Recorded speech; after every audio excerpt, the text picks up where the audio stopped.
칠흑 같은 밤이었다. 달도 구름 뒤에 숨어버린 그날 어느 기와집 뒷산 숲속에서 두 남녀가 땅을 파고 있었다. 삽질 소리가 어찌나 급한지 마치 귀신에게 쫓기는 사람들 같았다. 빨리 묻어, 이 멍청아. 누가 보면 어쩌려고? 여자의 목소리가 날카롭게 숲속을 갈랐다. 흙투성이가 된 남자는 헐떡이며 땅을 다지고 또 다졌다. 구덩이를 덮고 나서야 두 사람은 서로를 바라보며 음흉한 웃음을 지었다. 그들의 눈빛에는 안도와 탐욕이 뒤섞여 있었다.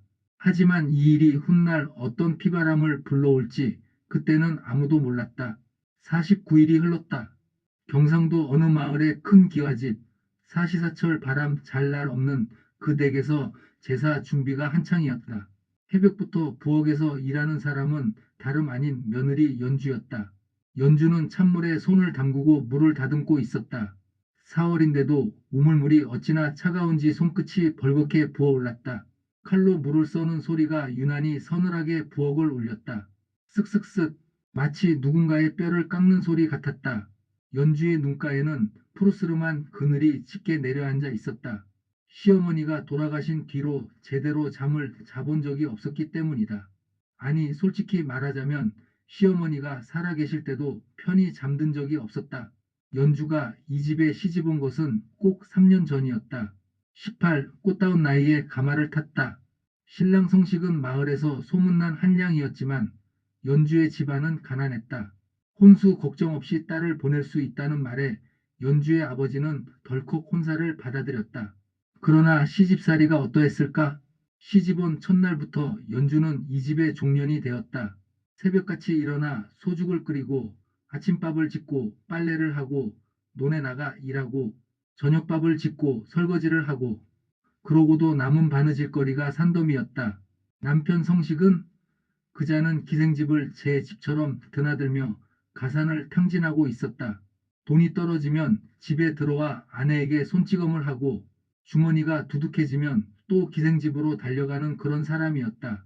시누이 미자는 또 어땠을까? 시집도 가지 않고 친정에 눌러앉아 올케인 연주를 종부리듯 부렸다. 야, 이것 좀 가져와. 밥이 왜 이렇게 설었어? 다시 해. 빨래에서 냄새가 나. 다시 빨아. 미자는 툭하면 연주의 뺨을 때렸다. 그리고 연주가 가져온 보잘것없는 혼수 보따리를 뒤지며 이렇게 말하곤 했다. 빈손으로 굴러들어온 년이 감히. 연주는 이를 악물고 참았다. 친정에 돌아가 봤자 굶어 죽을 입이 하나 늘어날 뿐이었으니까. 그런데 이상한 일이 있었다. 시어머니 봉씨는 연주를 미워하는 것 같으면서도 때로는 묘한 눈빛으로 연주를 바라보곤 했다. 어느 날 밤이었다. 연주가 부엌에서 몰래 찬밥을 먹고 있는데 시어머니가 슬그머니 다가왔다. 연주는 깜짝 놀라 밥그릇을 숨기려 했다. 그런데 시어머니가 뜻밖의 말을 했다. 배고프지? 더 먹어. 연주는 어안이 벙벙했다. 낮에는 그토록 구박하더니 밤에는 왜 이러시는 걸까? 시어머니는 한숨을 쉬며 덧붙였다. 이 집에서 도망쳐라. 여기는 지옥이야. 그 말을 남기고 시어머니는 호련히 사라졌다. 연주는 그 말의 의미를 알 수 없었다. 낮에는 구박하고 밤에는 도망치라니 시어머니가 미친 게 아닐까 싶었다. 그로부터 한 달 뒤였다. 시어머니가 갑자기 병석에 누웠다. 성식과 미자가 말하기를 어머니가 갑자기 정신이 오락가락하며 쓰러지더라는 거였다. 연주가 시어머니 방에 가려 하면 남매가 번번이 막아섰다. 내가 가면 어머니가 더 흥분하셔. 가까이 가지 마. 이상한 일이었다. 시어머니는 방에 갇힌 채 쇠약해졌다. 간혹 방문으로 시어머니의 신음소리가 새어나왔다. 물, 물 한 모금만. 연주가 물을 가져다 주려 하면 미자가 쟁반을 빼앗으며 소리쳤다. 내가 갖다 드린다니까. 어디서 잔머리야. 그리고 7일이 지났을 때였다. 시어머니가 숨을 거두셨다. 성식과 미자는 눈물 한 방울 없이, 아니 오히려 감추기 힘든 희색을 띠며 상을 치렀다.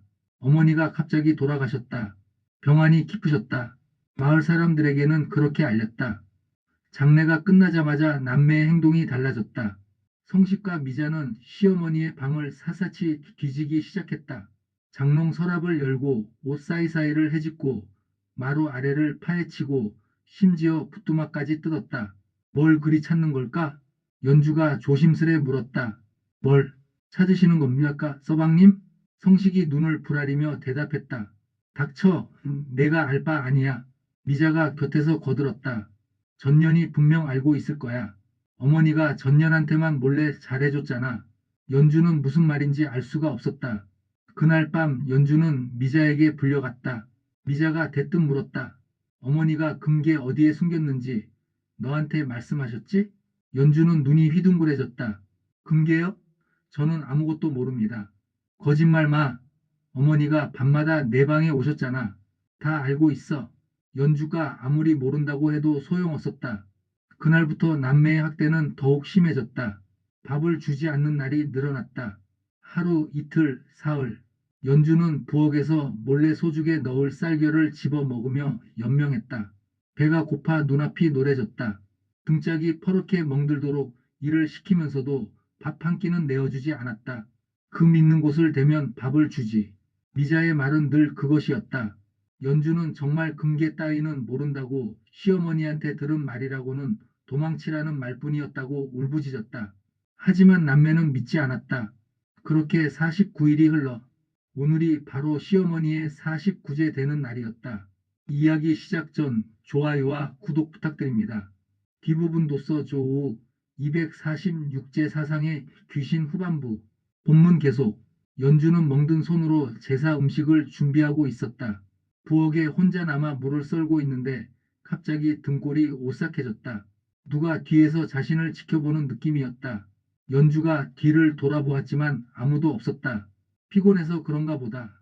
연주는 스스로를 달래며 다시 칼을 들었다. 그때였다. 마당에서 인기척이 들렸다. 연주가 부엌을 열고 내다보니 떠돌이 스님 한 분이 대문 앞에 서 계셨다.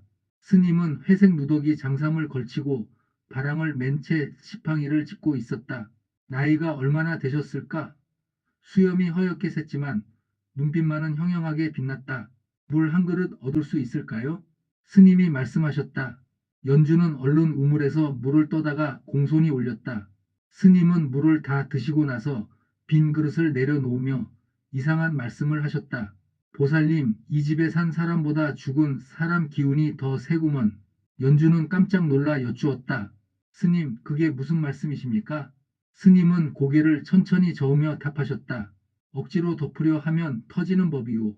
보살님, 오늘 밤 무서운 일을 겪더라도 도망치지 마시오. 이 집 귀신은 보살님 편이니. 연주가 무슨 뜻인지 다시 물으려 했지만 스님은 이미 홀쩍 떠나고 계셨다. 뒤돌아보지도 않고 언덕 너머로 사라지는 스님의 뒷모습을 보며 연주는 한참을 멍하니 서 있었다. 귀신이라니, 무서운 일이라니. 연주는 고개를 세차게 흔들며 부엌으로 돌아갔다. 에이, 지나가는 스님이 무슨 헛소리야? 피곤해서 그런가 보다. 하지만 가슴 한구석에 알 수 없는 불안이 따리를 틀었다. 해가 지고 어둠이 내려앉았다. 49제 제사상이 차려졌다. 촛불이 흔들리고 향 연기가 피어오르는 제사상 위에는 쌀밥과 탕과 나물과 과일이 가지런히 놓여 있었다. 성식과 미자가 앞줄에 앉고 연주는 뒷줄에 무릎을 꿇었다. 성식이 술잔을 올리며 형식적으로 절을 올렸다. 미자도 건성으로 따라했다. 두 남매의 얼굴에는 슬픔이라고는 찾아볼 수 없었다. 오히려 빨리 제사가 끝나기만을 기다리는 눈치였다. 연주가 절을 올리고 고개를 드는 순간이었다. 연주는 자기 눈을 의심했다. 제사상 한가운데 음식들 사이에 누군가가 양반다리를 하고 앉아 있었다. 흰옷을 입은, 아니 수의를 입은 시어머니였다. 얼굴이 반쯤 썩어 들어가 흑빛에 푸르스름한 반점이 덕지덕지 묻어 있었다. 눈은 백태가 끼어 희부였고 입술은 시커멓게 말라붙어 있었다. 시어머니 귀신은 성식이 올린 술잔을 집어들더니 이를 악물고 바닥에 내던졌다. 쨍그랑. 술잔이 깨지는 소리에 성식과 미자가 펄쩍 뛰었다. 뭐야? 술잔이 왜 넘어졌어? 그들의 눈에는 귀신이 보이지 않았다.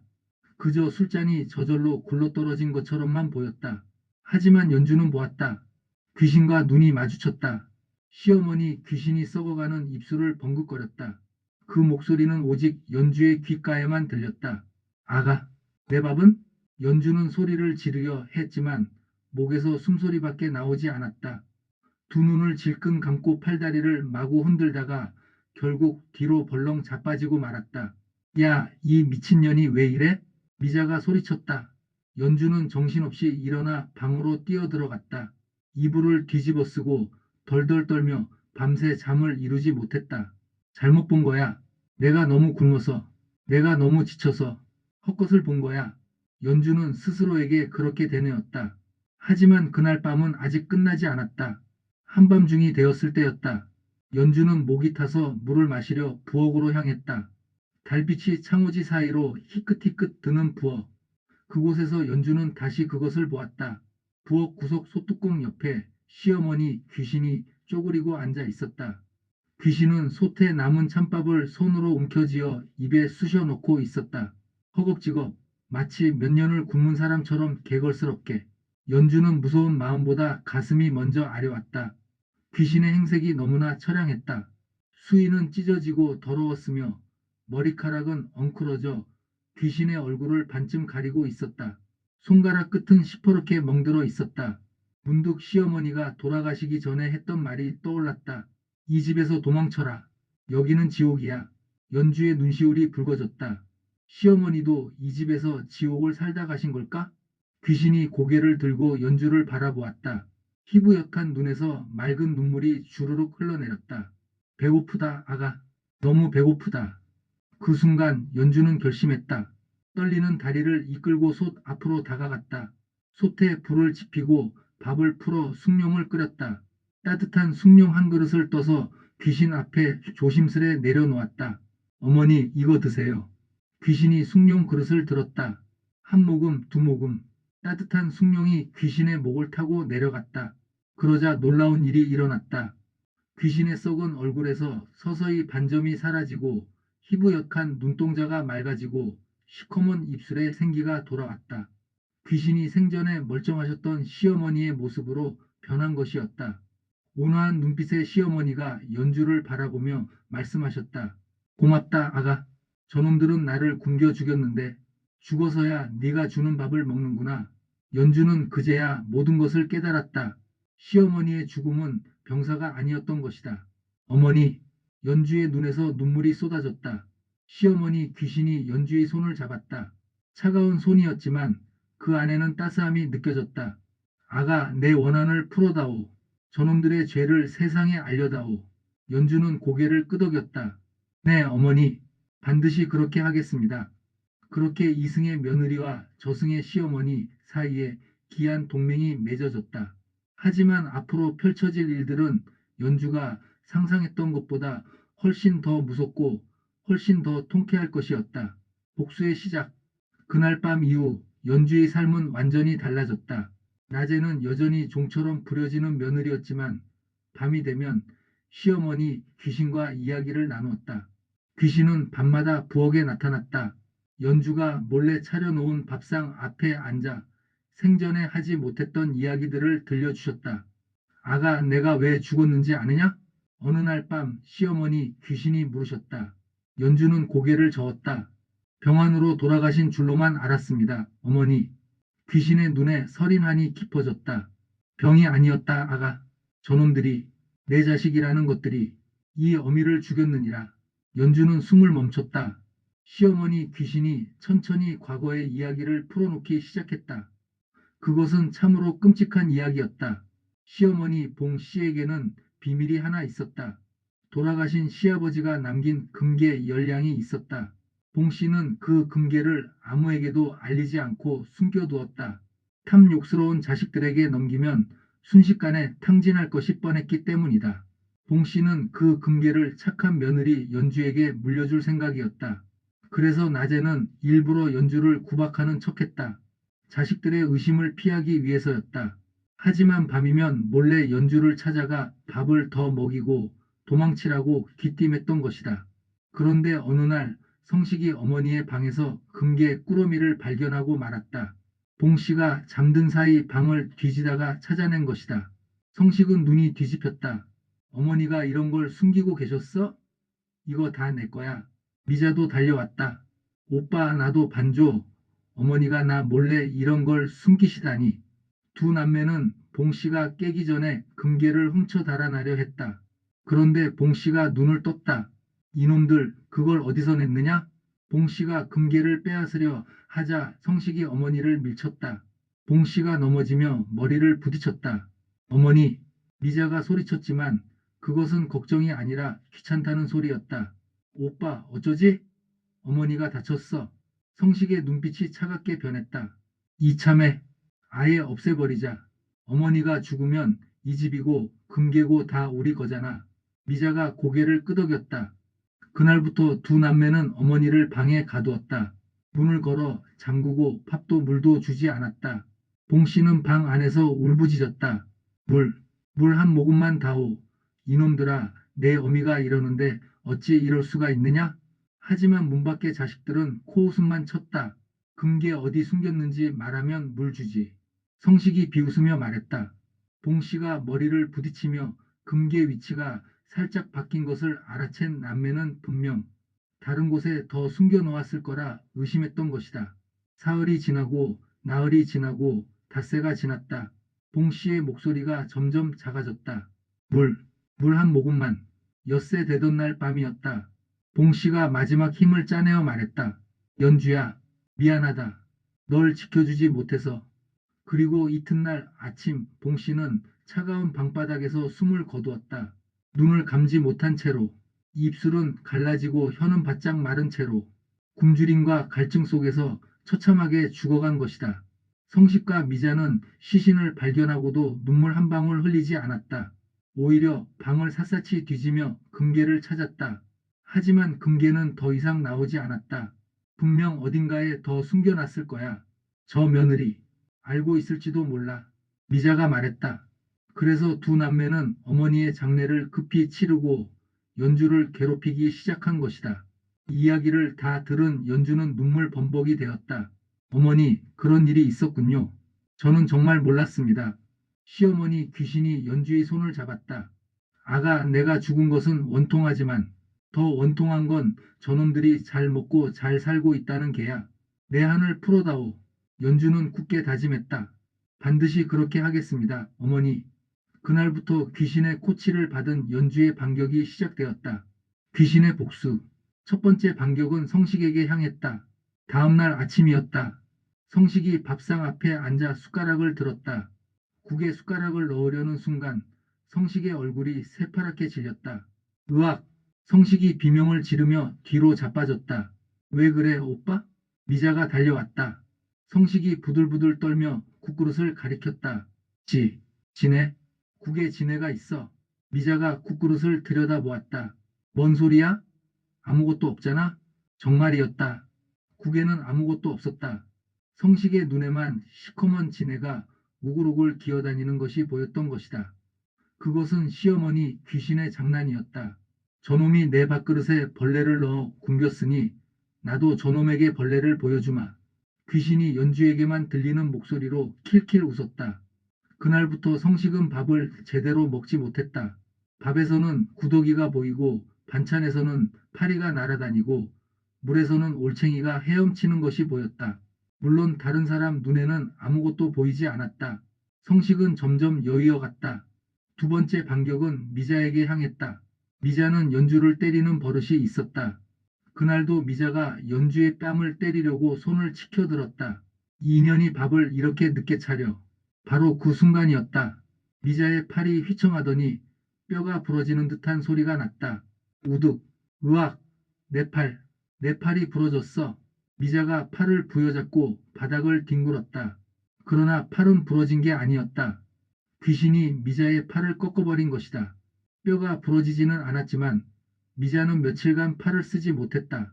누가 내 딸을 때리느냐? 이 어미가 용서하지 않는다. 귀신이 이를 갈며 말했다.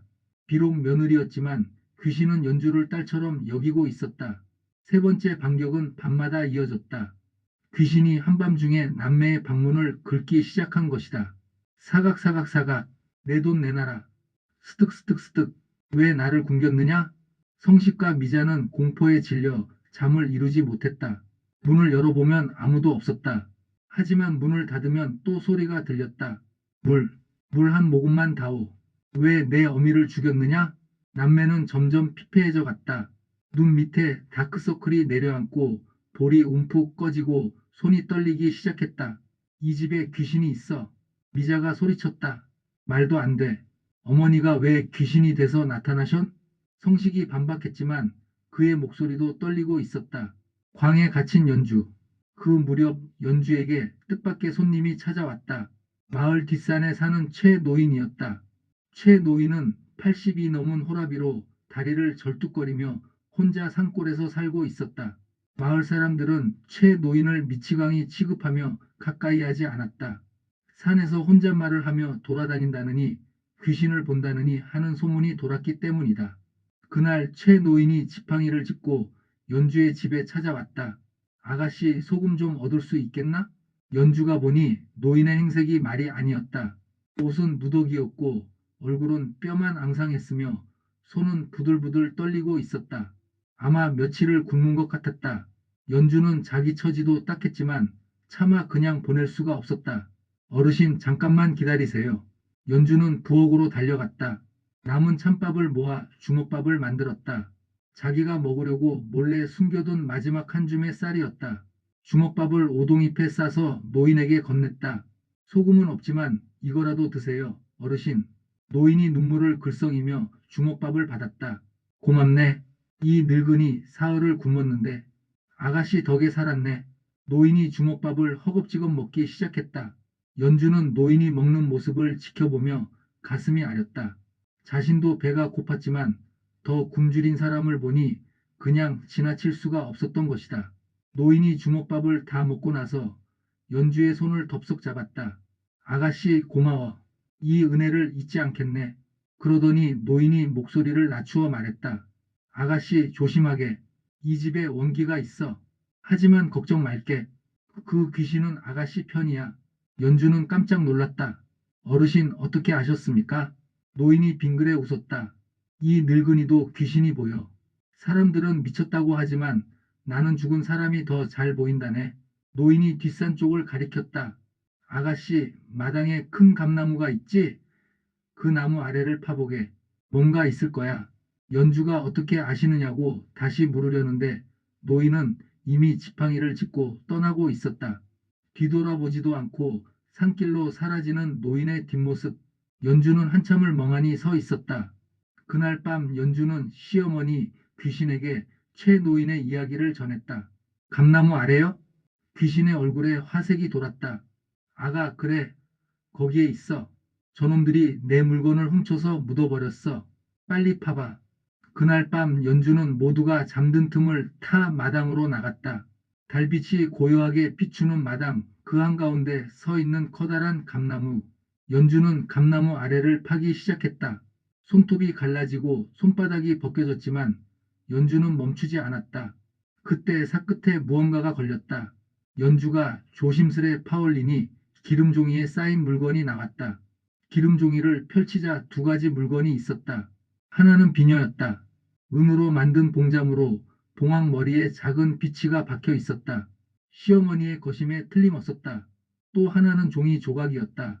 먹이 번진 종이 위에 글씨가 적혀 있었다.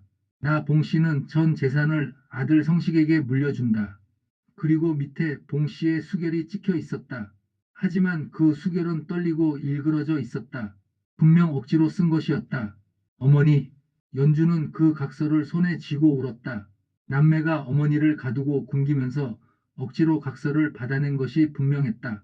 시어머니 귀신이 연주 옆에 나타났다. 저것이 바로 증거야, 아가.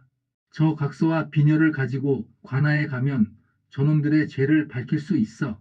연주는 눈물을 닦고 일어섰다. 네, 어머니. 이것만 있으면 됩니다. 연주는 증거물을 치마 속에 깊이 숨겼다. 이제 동이 트면 관아로 달려가리라. 연주의 가슴에 희망이 불타올랐다. 하지만 사람 일이란 참으로 알 수 없는 것이다. 그날 밤 연주가 땅을 파는 모습을 지켜보는 눈이 있었다. 미자였다. 밤마다 무서운 소리에 시달리던 미자는 잠을 이루지 못하고 창문 밖을 내다보다가 마당에서 땅을 파는 연주를 발견한 것이다. 미자의 눈이 번뜩 빛났다. 전년이 뭔가 숨기고 있어. 미자는 입꼬리를 올리며 중얼거렸다. 두고 보자, 2년. 다음날 아침이 밝았다. 연주는 밤새 한숨도 자지 못했다. 치마 속에 숨긴 증거물이 자꾸만 신경 쓰였기 때문이다. 동이 트면 바로 관하로 달려가리라. 연주는 그렇게 다짐하며 새벽을 기다렸다. 하지만 세상 일이란 참으로 마음대로 되지 않는 법이다. 아침 해가 떠오르자마자 미자가 연주의 방문을 벌컥 열었다. 2년 당장 나와. 연주가 놀라서 일어나니 미자 뒤에 성식이 서 있었다. 두 남매의 눈빛이 예사롭지 않았다. 무슨 일이십니까? 연주가 물었다. 미자가 희죽 웃으며 다가왔다. 2년 어젯밤에 뭘 했어? 연주의 심장이 쿵 내려앉았다. 저는 아무것도. 거짓말. 미자가 소리쳤다. 내가 다 봤어. 2년이 한밤중에 감나무 밑을 파는 걸. 연주의 얼굴이 새하얗게 질렸다. 성식이 앞으로 나서며 말했다. 뭘 파냈어? 어디 숨겼어?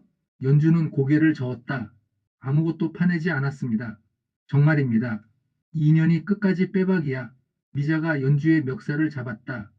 그리고 연주의 방을 샅샅이 뒤지기 시작했다.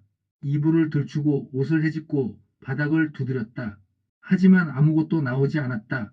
연주가 증거물을 치마 속에 숨기고 있었기 때문이다.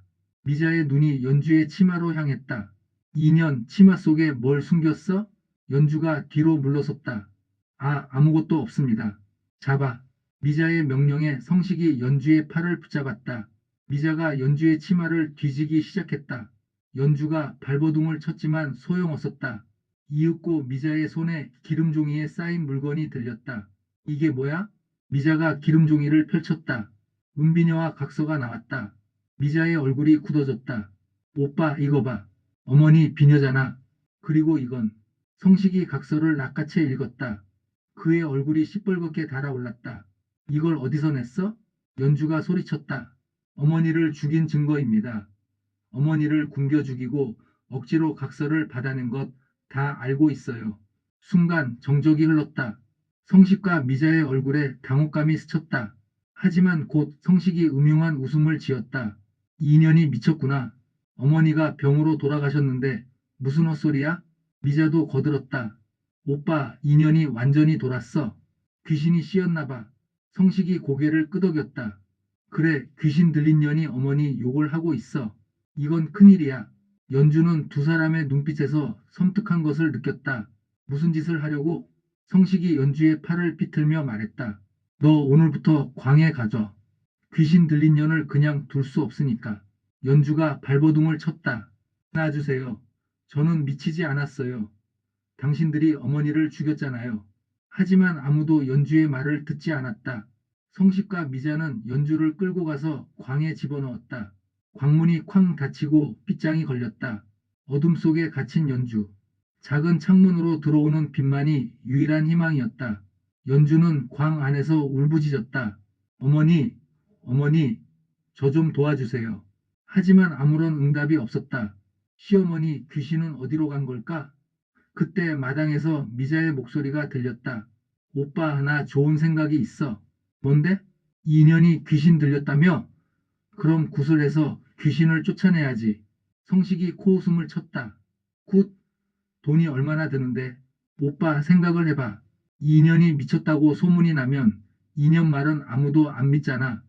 그리고 쿠판에서 2년의 혼을 아예 빼놓으면. 미자가 목소리를 낮췄다. 연주의 귀에는 들리지 않았지만 성식의 대답이 들렸다. 그래, 내 말이 맞아. 확실하게 처리하자. 연주의 등골이 오싹해졌다.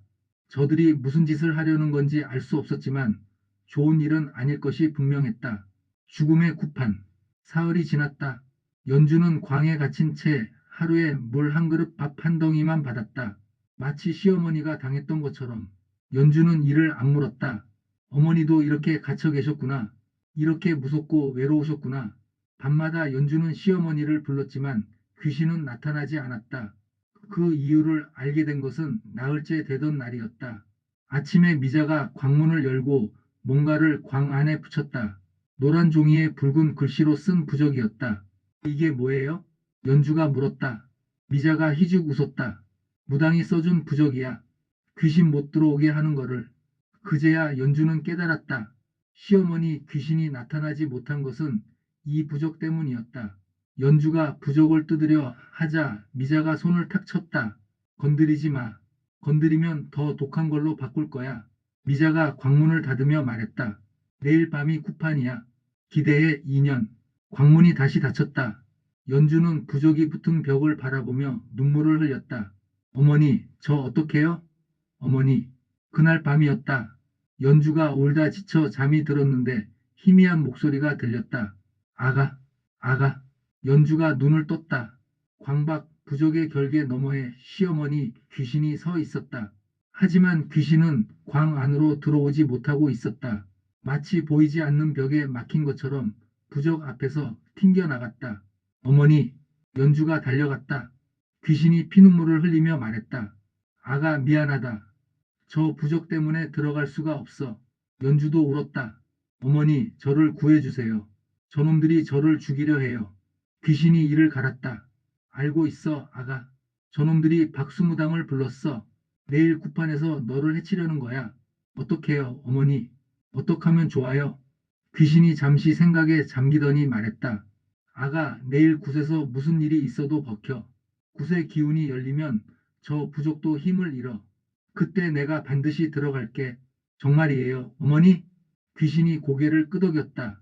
그래, 아가. 저놈들이 나를 부르려고 쿠판을 여는 거지만 오히려 그게 내 힘을 키워줄 거야. 조금만 버텨지. 연주가 고개를 끄덕였다. 네, 어머니. 꼭 버티겠습니다. 귀신이 희미하게 웃었다. 잘 자, 내 딸. 내일 보자. 귀신이 어둠 속으로 사라졌다. 연주는 밤새 잠을 이루지 못했다. 무서웠지만 시어머니의 말을 믿기로 했다. 드디어 굿날이 밝았다. 아침부터 마당이 분주했다. 마을 사람들이 구경하러 몰려들었다. 연주 아낙네가 귀신 들렸대. 불쌍해라. 젊은 것이. 저 집은 원래 바람 잘 날이 없더라니까. 웅성대는 소리가 광까지 들렸다. 해가 지고 어둠이 내리자 굿이 시작되었다. 마당 한가운데 작두가 세워졌다. 돼지 머리가 올라가고 촛불이 켜졌다. 북소리가 둥둥 울리고 징소리가 쨍쨍 울렸다. 박수무당이 등장했다. 나이가 얼마나 되었을까? 주름투성이 얼굴에 눈빛만 번뜩이는 자였다. 이 입술이 얇고 광대뼈가 툭 튀어나온 것이 흉측했다. 마을 사람들 사이에서 수군거림이 일었다. 저 무당 300냥짜리 무당이래. 돈에 환장한 무당이라던데. 굿을 하면 사람이 죽는다는 소문도 있어. 박수무당은 그런 소문에 아랑곳하지 않고 성식과 미자에게 다가가 낮은 목소리로 말했다. 걱정 마시오. 오늘 밤 저 여자의 혼을 아주 쏙 빼놓겠소. 다시는 제정신으로 말 못하게. 성식이 은밀히 물었다. 확실하겠지? 무당이 음흉하게 웃었다. 내 굿에서 살아남은 사람이 없소. 미자가 돈 주머니를 건넸다. 여기 약속한 돈이요. 확실하게 해주시오. 무당이 돈 주머니를 받아들며 고개를 끄덕였다. 염려 마시오. 그때 광에서 연주가 끌려 나왔다. 밧줄에 묶인 채 두 남자에게 이끌려 쿠판 한가운데 앉혀졌다. 마을 사람들이 웅성거렸다. 저게 연주 아낙네야? 얼굴이 반쪽이 됐네. 불쌍해라. 연주는 여의고 초췌한 모습이었다. 사흘 동안 제대로 먹지 못해 볼이 움푹 꺼지고 눈만 멀뚱멀뚱 빛나고 있었다. 박수무당이 연주 앞에 섰다. 2년 내 몸에 귀신이 들었다며? 연주가 고개를 들었다. 저는 귀신 들리지 않았습니다. 저를 풀어주세요. 무당이 코웃음을 쳤다. 다들 그렇게 말하지. 무당이 칼을 휘두르며 춤을 추기 시작했다. 징소리가 더욱 거세게 울렸다. 쨍쨍쨍. 내 몸에 있는 잡기야 물러가라. 무당이 외쳤다. 칼날이 연주의 얼굴 앞에서 번쩍였다. 연주가 몸을 움츠렸다. 어머니, 어머니. 연주는 속으로 시어머니를 불렀다. 하지만 귀신은 보이지 않았다. 광에 붙어있던 부적 때문일까? 연주는 점점 절망에 빠져들었다. 무당이 연주의 머리에 손을 얹었다. 이제 2년의 혼을 뽑아주마. 무당이 주문을 외우기 시작했다. 알아들을 수 없는 말들이 쏟아져 나왔다. 연주의 눈앞이 아찔해졌다. 정말로 혼이 빠지는 느낌이었다. 어머니, 살려주세요. 연주가 마지막 힘을 짜내어 외쳤다. 바로 그 순간이었다. 귀신의 심판. 갑자기 바람이 불었다. 촛불이 일제히 꺼졌다. 마당이 칠흑 같은 어둠에 휩싸였다. 마을 사람들이 비명을 질렀다. 뭐야? 촛불이 다 꺼졌어. 그때 무당의 얼굴이 일그러졌다. 눈이 뒤집히고 입에서 거품이 일었다. 이건 무당이 비틀거리며 뒤로 물러났다. 무당의 눈앞에 무언가가 나타난 것이다. 하얀 수의를 입은 여인, 반쯤 썩은 얼굴에서 피눈물을 흘리는 귀신. 시어머니 봉씨의 원기였다. 무당이 불러낸 것은 잡기가 아니었다. 구판의 기운이 열리자 부적의 힘이 약해졌다. 그 틈을 타 시어머니 귀신이 구판으로 난입한 것이다. 귀신이 무당을 노려보며 말했다. 내 놈이 감히 내 며느리를 해치려 들어? 무당이 부들부들 떨며 외쳤다. 물러가라. 너는 내가 부른 귀신이 아니야. 귀신이 씩 웃었다. 맞아. 너는 잡기를 부르려 했지. 하지만 이 집에 있는 귀신은 나뿐이야. 귀신이 손을 뻗자 무당의 몸이 번쩍 들렸다. 그리고 마당 한쪽으로 내던져졌다. 쿵! 무당이 비명을 지르며 나뒹굴었다. 이거 진짜가 왔다. 이건 내가 감당 못해. 무당이 기어서 도망치기 시작했다. 헐레벌떡 대문 밖으로 달아나며 소리쳤다. 사람 살려. 원기다. 원기가 나타났다. 마을 사람들도 혼비백산했다. 귀신이다. 도망쳐. 사람들이 사방으로 흩어졌다. 하지만 성식과 미자는 도망치지 못했다. 귀신이 두 남매 앞을 가로막고 섰기 때문이다. 귀신의 입이 천천히 열렸다. 그리고 온 마당이 떠나가라 호통을 쳤다. 이놈들아, 내가 내 놈들 어미다. 성식과 미자는 바닥에 주저앉아 덜덜 떨고 있었다. 어머니. 성식이 더듬거렸다. 말도 안 돼. 어머니는 돌아가셨잖아. 미자가 비명을 질렀다. 귀신이 천천히 두 남매에게 다가갔다. 그래, 나는 죽었다. 내 놈들이 죽였으니까. 귀신의 눈에서 피눈물이 줄줄 흘러내렸다. 이 어미가 배가 고프다고 했을 때 내 놈들은 뭐라고 했느냐? 성식이 고개를 저었다. 저희가 언제? 금 위치를 대면 밥을 주겠다고 했지. 귀신이 포효했다. 이 어미가 목이 마르다고 했을 때 내 놈들은 뭐라고 했느냐? 미자가 울먹였다. 어머니, 저희가 잘못했어요. 각서를 쓰면 물을 주겠다고 했지. 이 어미를 이래 동안 굶기고 말려 죽였지. 귀신의 목소리가 통곡으로 변했다. 내가 내 놈들을 어떻게 키웠는데 어떻게 이럴 수가 있느냐?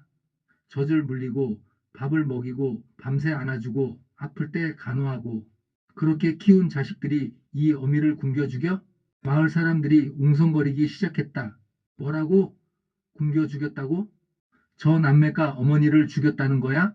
세상에 그런 폐륜이. 성식이 벌떡 일어나 소리쳤다. 거짓말이야. 저건 귀신이 하는 소리야. 믿지 마. 바로 그 순간이었다. 귀신이 묶여있던 연주에게로 날아갔다. 연주의 몸이 활처럼 휘더니 밧줄이 툭툭 끊어졌다. 연주가 천천히 일어났다. 하지만 그것은 연주가 아니었다. 연주의 고개가 기괴하게 꺾이더니 천천히 들어 올려졌다. 눈동자가 희번덕거리고 입꼬리가 섬뜩하게 올라갔다. 시어머니 귀신이 연주의 몸에 완벽하게 빙의한 것이다. 연주의 입에서 시어머니의 목소리가 흘러나왔다. 내 아들아, 내 딸아, 내 놈들이 그토록 원하던 것이 뭐냐? 성식과 미자가 뒷걸음을 쳤다. 어머니, 살려주세요. 연주가, 아니 시어머니가 작두 앞으로 걸어갔다. 그리고 맨발로 작두 위에 성큼 올라섰다. 마을 사람들이 경악했다. 저게 어떻게? 맨발로 작두를 밟았는데 피가 안 나. 작두 위에 선 연주의 모습은 장엄했다. 달빛을 등지고 서서 온 마당을 내려다보고 있었다. 시어머니의 목소리가 울려 퍼졌다. 내 놈들이 원한 것은 돈이었지? 금괴였지? 재물이었지. 연주가 쿠판에 놓인 엽전 광주리를 집어들었다. 그리고 성식에게 다가가 엽전을 와르르 쏟아부었다. 자, 받아라. 네가 그토록 원하던 돈이다. 엽전이 성식의 머리 위로 쏟아졌다. 성식이 비명을 지르며 머리를 감쌌다. 살려줘. 연주가 이번에는 굿에 놓인 쌀 한 대를 들고 미자에게 다가갔다. 내년도 받아라. 내년이 훔쳐 먹으려던 쌀이다. 쌀이 미자의 얼굴에 뿌려졌다. 안 돼, 살려줘, 어머니. 미자가 울부짖었다. 연주가 두 남매 앞에 우뚝 섰다. 내 놈들, 세상 사람들 앞에서 똑똑히 말해라. 이 어미를 어떻게 죽였는지. 성식이 고개를 저었다. 아니야. 저희가 언제? 말 안 해? 연주의 눈이 번쩍였다. 그 순간 성식의 몸이 저절로 움직이기 시작했다. 입이 벌어지고 목구멍에서 소리가 새어나왔다. 저희가 어머니를 방에 가두고 성식이 자기 입을 막으려 했지만 손이 말을 듣지 않았다. 이래 동안 밥도 물도 주지 않았습니다. 미자도 마찬가지였다. 어머니가 각서를 안 쓰시니까 저희가 그냥 내버려 뒀어요. 어머니가 숨을 거두실 때까지 저희는 문 밖에서 웃고 있었어요. 두 남매의 입에서 진실이 줄줄 쏟아져 나왔다. 마을 사람들이 경악했다. 세상에 저런 짐승 같은 것들. 페류나, 부모를 죽인 페류나, 당장 관아에 끌고 가야 해. 성식이 바닥에 엎드려 머리를 찧었다. 어머니, 잘못했습니다. 제발 용서해 주세요. 미자도 울부짖었다. 살려주세요, 어머니. 다시는 안 그럴게요. 연주가, 아니, 시어머니가 차갑게 내려다보았다. 용서, 내 놈들이 이 어미에게 그랬듯이 나도 내 놈들에게 그렇게 해줄까? 성식과 미자가 사시나무 떨듯 떨었다. 아닙니다. 제발. 시어머니가 한참을 두 남매를 노려보았다. 그러다 긴 한숨을 내쉬었다. 이 어미가 아무리 원통해도 내 놈들은 내 뱃속에서 나온 자식이다. 내 손으로 죽이지는 않겠다. 성식과 미자의 얼굴에 안도가 스쳤다. 하지만 시어머니가 덧붙였다. 대신 세상의 법이 내 놈들을 심판할 것이다. 페륜의 죄는 이 땅의 법으로 받아라. 바로 그때였다. 마을 이장이 포졸들을 데리고 나타났다. 구판에서 난리가 났다는 소식을 듣고 달려온 것이다. 포졸 대장이 상황을 파악하고 소리쳤다. 저 두 놈을 잡아라. 부모를 죽인 페륜 아들이다. 포졸들이 성식과 미자를 포박했다. 아니야, 저건 귀신이 시킨 거야. 저희가 한 말이 아니라고. 성식이 발버둥을 쳤지만 소용없었다. 입 닥쳐. 내 놈들이 직접 자백하는 걸 온 마을 사람들이 다 들었다. 포졸 대장이 호통쳤다. 미자도 끌려가며 울부짖었다. 살려줘. 제발 살려줘. 두 남매가 포박당해 끌려가는 모습을 마을 사람들이 지켜보았다. 제 부모를 굶겨 죽이다니.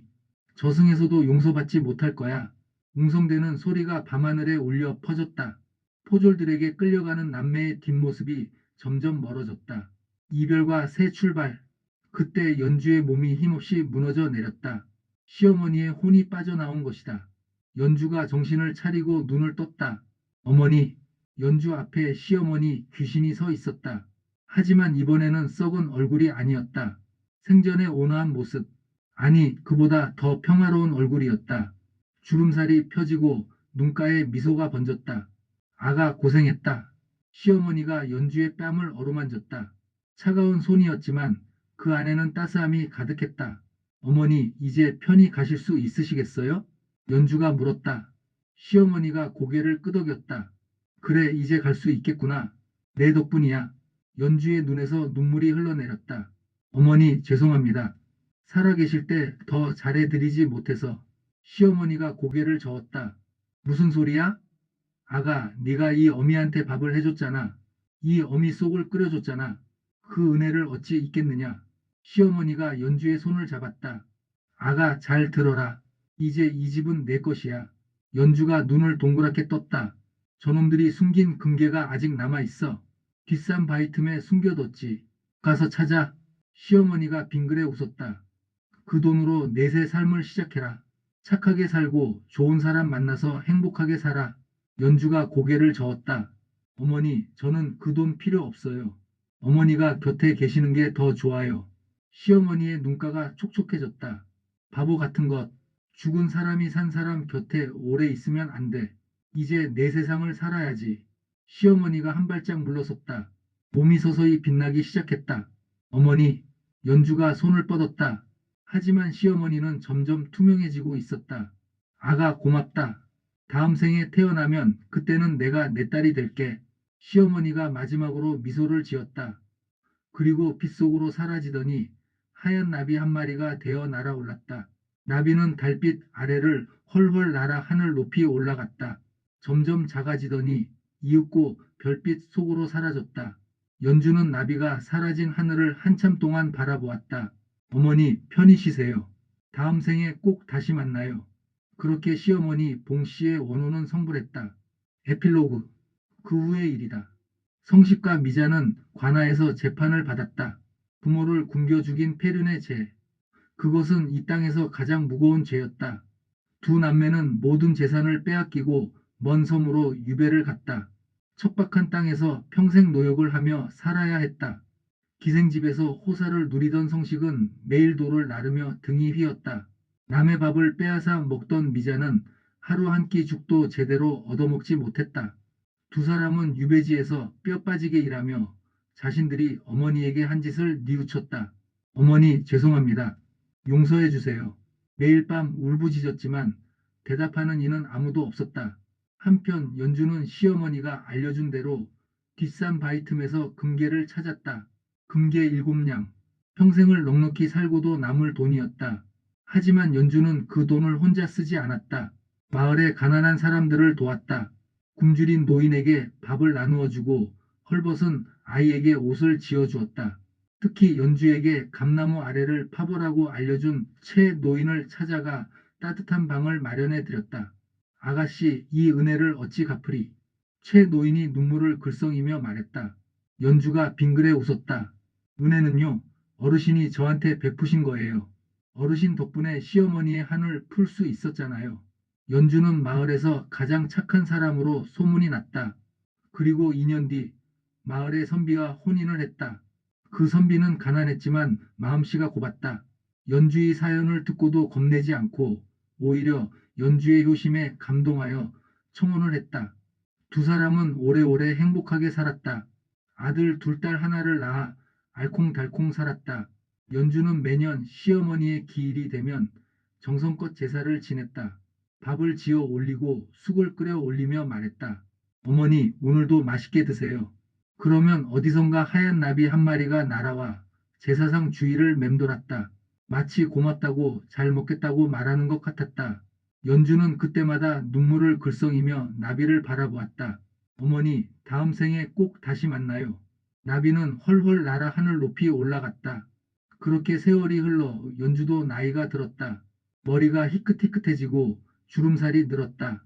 하지만 연주의 눈빛은 여전히 맑고 따뜻했다. 연주가 마지막 숨을 거두던 날 밤이었다. 자식들이 울며 둘러싼 가운데 연주가 희미하게 미소를 지었다. 어머니가 오셨어. 자식들이 주위를 둘러보았지만 아무도 보이지 않았다. 하지만 연주의 눈에는 보였다. 하얀 옷을 입은 시어머니가 손을 내밀고 있었다. 아가, 고생했어. 이제 같이 가자. 연주가 시어머니의 손을 잡았다.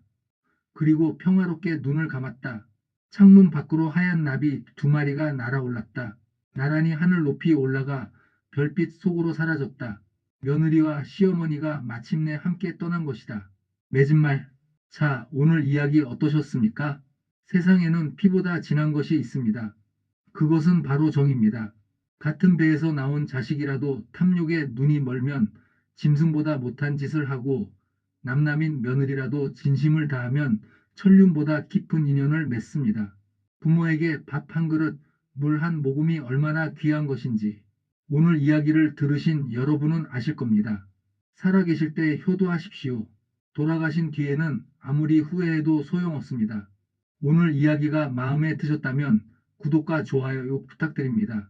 여러분의 작은 응원이 더 재미난 이야기를 들려드리는 힘이 된답니다. 다음에 또 좋은 이야기로 찾아뵙겠습니다.